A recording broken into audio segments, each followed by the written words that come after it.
Jak EA oszukuje graczy? Electronic Arts, jedna z największych marek zajmująca się grami. Firma, która od dekad dominuje na rynku gier sportowych. Co roku miliony graczy na całym świecie z niecierpliwością czekają na premierę nowej odsłony EAFC, niegdyś znanej jako FIFA. Co tak naprawdę się zmienia?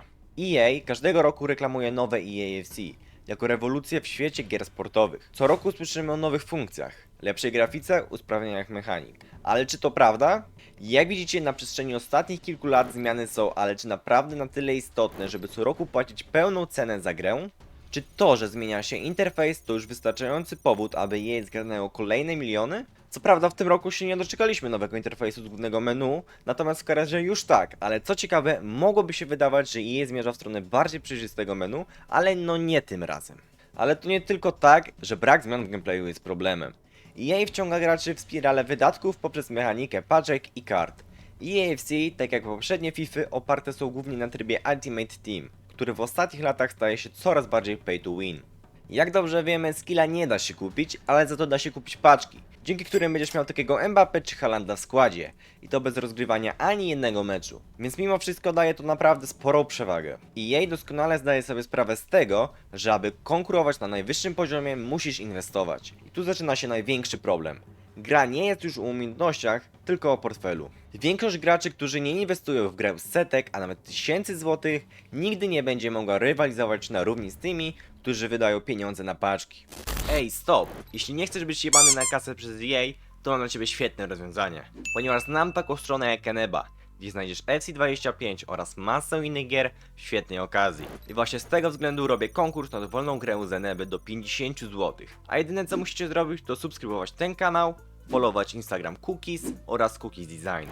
I ostatnią rzeczą jest wejście na mojego Discorda, gdzie na kanał Legit musicie wysłać screeny z potwierdzeniem wymogów, o których przed chwilą mówiłem. Jeśli wszystko będzie się zgadzać, to przyznam wtedy wam rangę konkurs i spośród tych osób 30 listopada zostanie wylosowana jedna osoba. W opisie znajdziecie dokładnie opisane zasady konkursu oraz wszystkie potrzebne linki, w tym do strony Eneby, którą wam jeszcze raz serdecznie polecam. Dlaczego EA wprowadza coraz więcej paczek i kart? W tej zachłannej kanadyjskiej firmie bardzo dobrze wiedzą, że te paczki to złoty interes.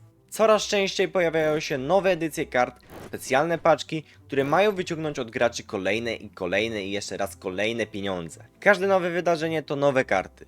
Każda nowa karta to pokusa, aby zainwestować w grę jeszcze więcej. Ten system jest prosty, uzależnia. Gracze czują się zobowiązani do ciągłego inwestowania w grę, bo boją się, że zostaną w tyle. I jej perfekcyjnie opanowało sztukę mikropłatności, wyciągając miliony z kieszeni swoich klientów. Jak EA psuje grę od środka? Poza modelem pay to win, EA ma problem z tym, że gra z każdym kolejnym wydaniem staje się coraz bardziej wadliwa. Błędy, glitche, nieprzemyślane mechaniki i to wszystko sprawia, że wielu graczy narzeka na EAFC i że nie jest to wcale lepsze od poprzednich odsłon, a wręcz przeciwnie. Straciłem dwie bramki z p***onych rzutów rożnych, bo wiem, który to mój! Nie wiem, co się dzieje, bo ta p***ona gra automatycznie wybrała mi białe stroje na białe stroje! Firma za 2 złote, Dlaczego? Jezus Maria, UFL, żeby jakakolwiek firma zrobiła ciut dobrą gierkę, błagam, nic więcej nie.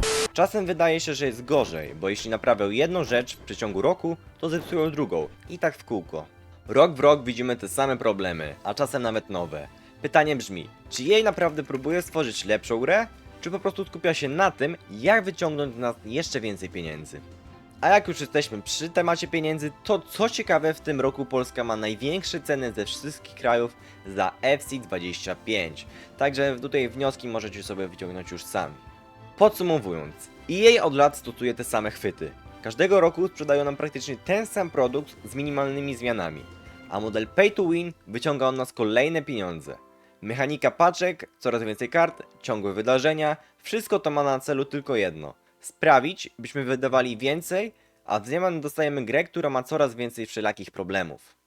Dzięki za oglądanie, jeśli zgadzacie się z tym co powiedziałem, dajcie łapkę w górę, zasubskrybujcie kanał, a jeśli uważacie inaczej, to napiszcie w komentarzach o waszych odczuciach. Czy myślicie, że EA zmieni podejście, czy to wszystko po prostu marketingowy chwyt, który będzie stosowany dopóki będzie się to zwracać i to w niemałych liczbach?